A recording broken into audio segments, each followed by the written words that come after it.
In this particular lesson, we will discuss about the oil immersion technique, which is a hazardous protection technique normally used for very high voltage electrical apparatus, and it is denoted by ExO on its nameplate.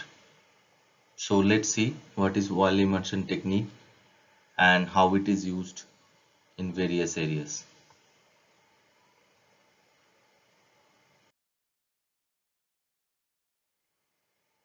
So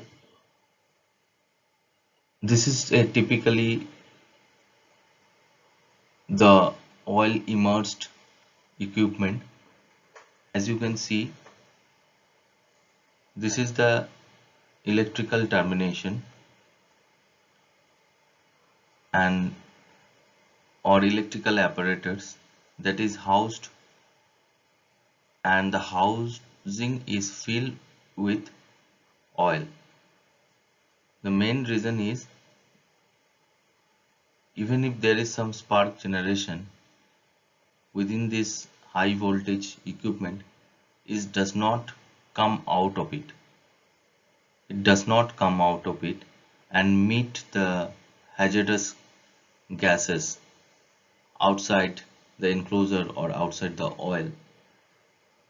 So in case of the fire triangle, we can see that it is basically cutting off the source of ignition, O2 and fuel. These three things are required to make the fire. Now in this case, the electrical equipment is immersed into the oil, so that even if there is some spark generation, that does not come out and meet with O2 and fuel outside. So this is basically cutting this ignition source from O2 and fuel, and thus the protection is achieved.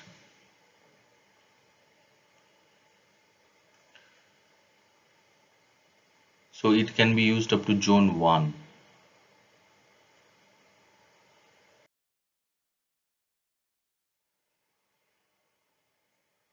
So what is the working principle? Basic principle is to immerse the electrical parts in mineral oil, which will prevent any exposure of arcing and sparking to an explosive atmosphere. It will also quench the arcs and limit the temperature rise in the electrical parts. Standards of oil immersion protection (ExO) requires that all parts capable of producing arcs or sparks must be immersed in the oil at a depth based on the working voltage of the equipment. All hazardous area located equipment that has the potential to cause arc and potential cause a ignition is immersed in protective liquid or oil. The oil provides an insulating method to prevent the ignition.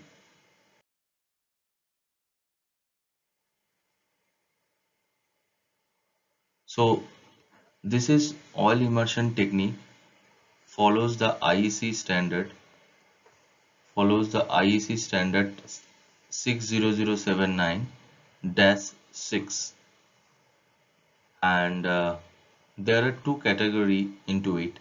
One is EXOB and another is EXOC, based on the rated voltage of the electrical equipment.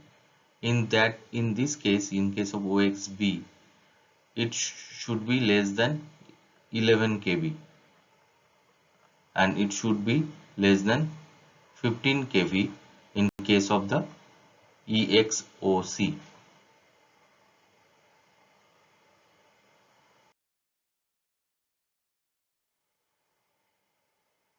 So as you can see that this is a transformer, and in this transformer, this is the from back side of the transformer, and there are some equipment which is oil filled.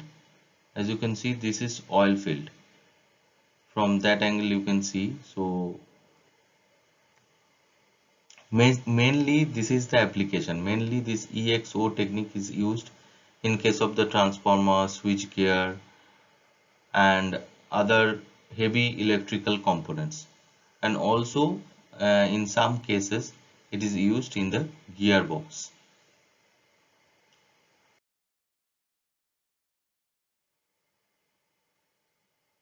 So there are some construction requirement for EXO. It should be fully enclosed, leak-proof enclosure, and level indicator should be available, because it is very important, because you are using any EXO certified enclosure, and if the oil itself leaked out and the level goes down, then what will happen? Electrical apparatus will bear and the spark may come out and it cannot be quenched as it is outside the oil. So level indicator is very important in case of the EXO equipment. As you can see, this is a typical transformer, and there is various boxes are there and they are certified in different way. As you can see that this is the chamber that is certified as EXO, but there is some level indicator also, level indicator that is connected to the DCS in the control room, and it is certified EXIA, IB or IC. What is EXIA and IB? That is basically the intrinsically safe concept, and it will be discussed later. And this is the EXD junction box, and it is connected to another increased safety EXEB or EC junction box. This is also EX, EB and EC. So what is the basic concept? This is here the electrical components that are installed can produce spark, but here in this junction box and in this junction box the apparatus that are being used are non-sparking. Okay, so this is a typical transformer and different parts of it.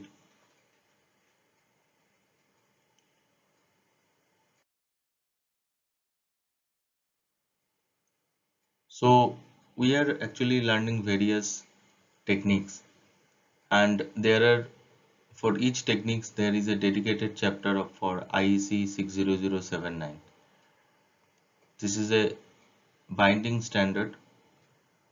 Now 600790 is a general requirement.